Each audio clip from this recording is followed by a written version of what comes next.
Even if you don't experience anxiety at first hand, you at least have a fair idea of what it is like. Sooner or later in your life, you are certain to run into anxiety, and thereafter it becomes a permanent fixture of your existence. It is your circumstances which breed anxiety. When the desire to improve one's condition tends to become worrisome, man's ability to work for such an improvement is taken away from him. Every department of life, every class of people is plagued by anxiety. The rich are anxious because they don't know when they may have to part with their wealth. The poor are anxious because they have no idea how they will fare in the days to come. The honest man is distressed because he has to cope with crooks. One faces enormous difficulties in order to lead an honest life. The honest person does not want to resort to bribery, but if he fails to bribe others, he is certain to be frustrated. There are more worries than can be counted. The parents are sorely vexed with their children, and the children are annoyed with their parents. The children don't obey the parents, and the parents don't pay heed to the children. Both the parties try to make the other see sense and are annoyed with each other. The officers are sick of their subordinates.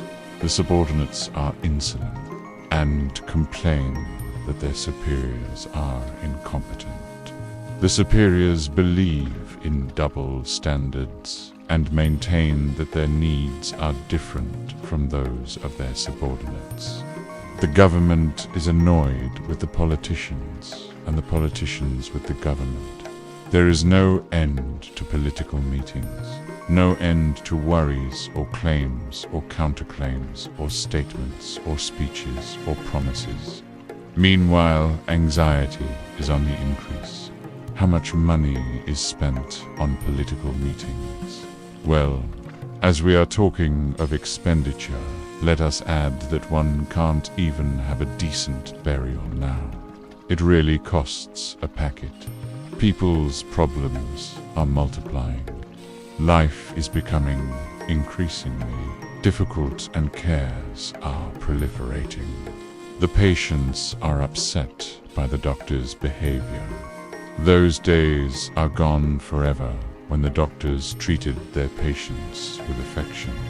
Nowadays, they hardly take any notice of the patient's condition. Instead, their attention is fixed on how much money he can possibly cough up. There is no end of worries. To fall ill is to take the first step towards poverty. It can be imagined to what straits are the hospitals reduced by illegal strikes. The sacred relationship between the teacher and the pupil has also ended up in confusion. The treatment meted out by the college students to their teachers beggars description. There was a time when the students held their teachers in awe, and now the teachers are afraid of their students. The teachers are upset. The students simply don't do their bidding. In turn, the teachers inflict a terrible punishment on the students. The final results of the leading colleges are frightfully poor. The students fail, and their failure paves the way for a state of permanent anxiety. They remain upset in the classroom.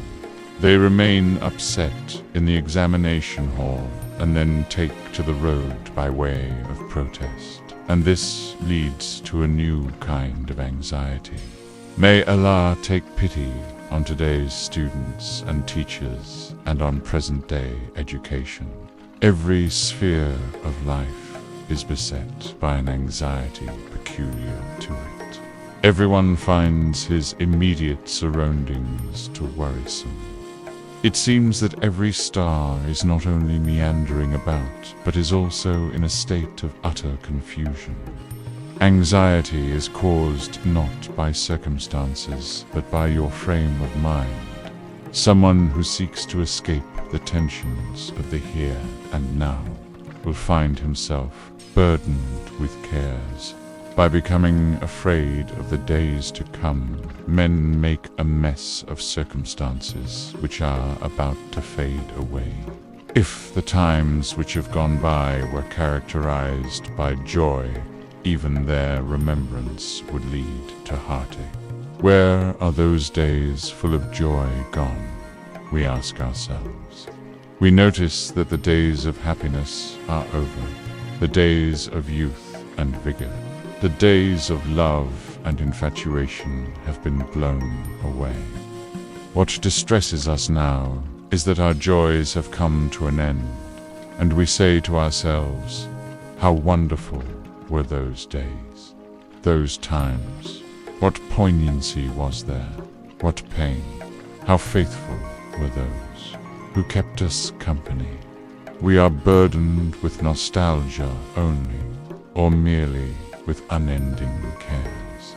If your past consists of happenings which hurt your feelings, it will remain a cause of distress. Every time you recall your past unhappiness, you will feel hurt again. How strange it really is. The memory of past happiness causes pain, and the memory of past unhappiness too is equally painful. Similarly, even if the prospects of the future are bright, the present moment is one of confusion, because you keep thinking, when will my golden age come? Even if the future is fraught with danger, the present moment is one of confusion, because although the threat may still be far off, men always behave as if it was about to engulf them.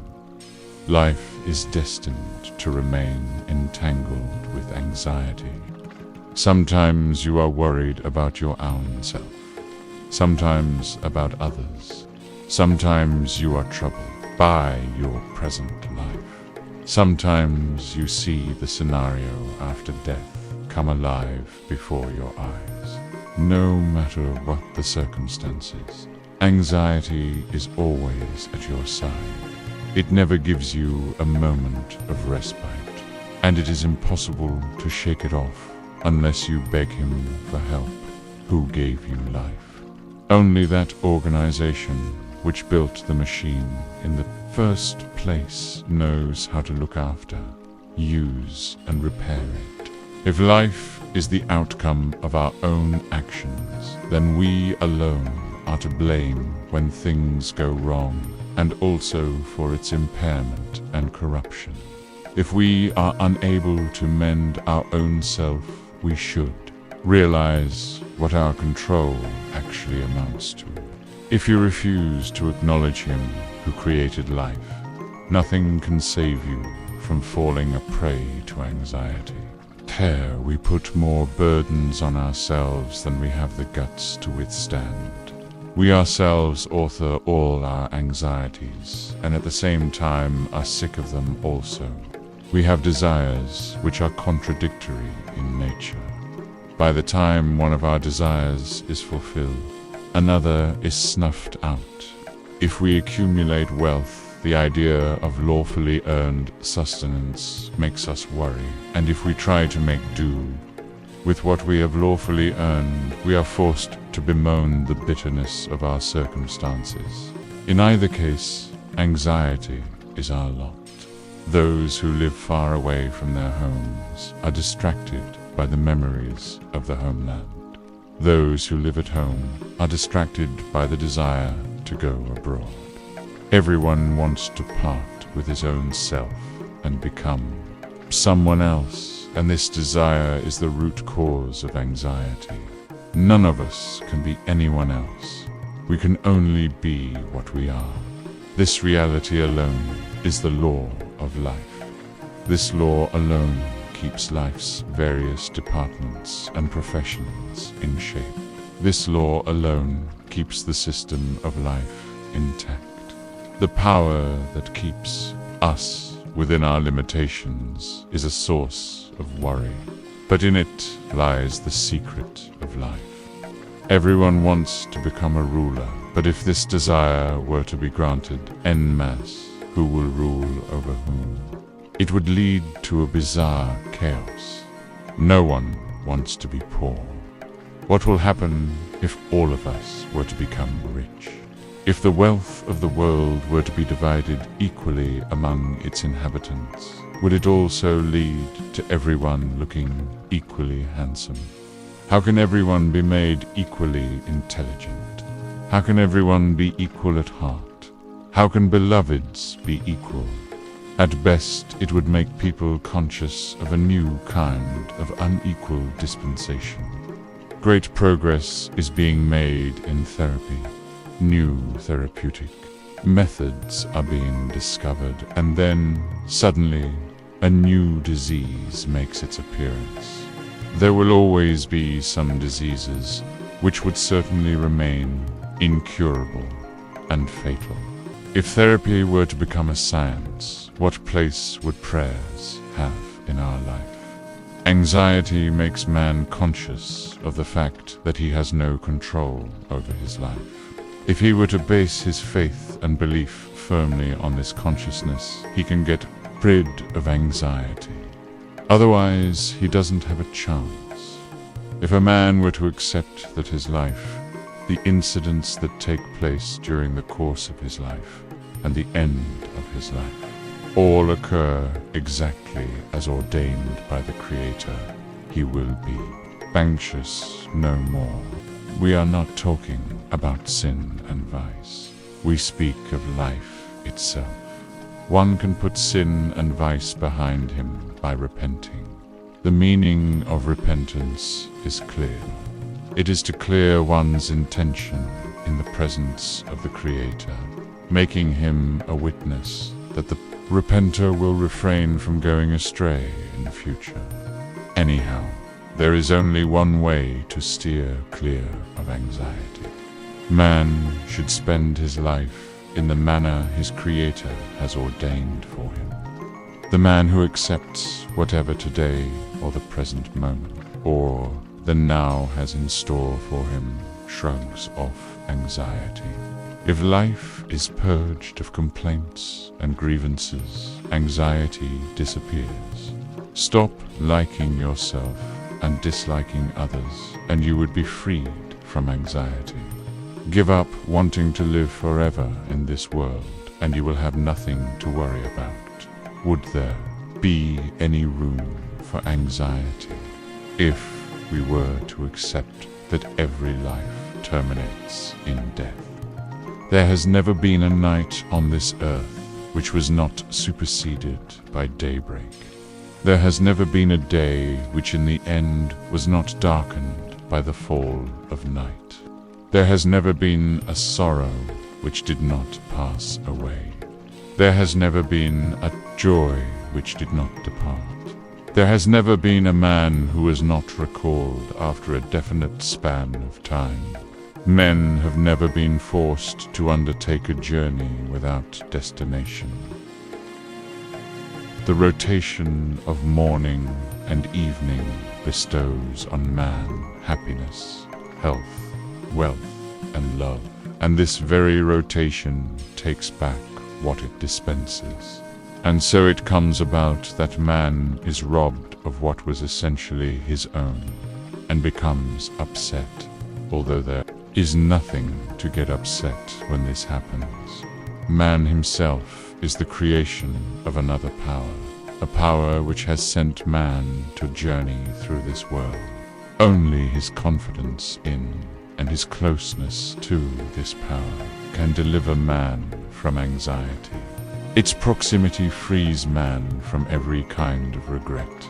Its nearness delivers man from all kinds of terror. Confidence in it liberates man from grief and apprehension. And what is anxiety to him who has been liberated from grief and apprehension?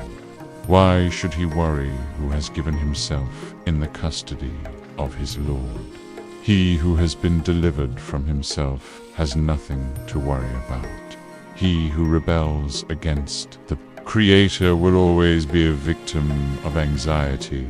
He who is a friend of the Creator never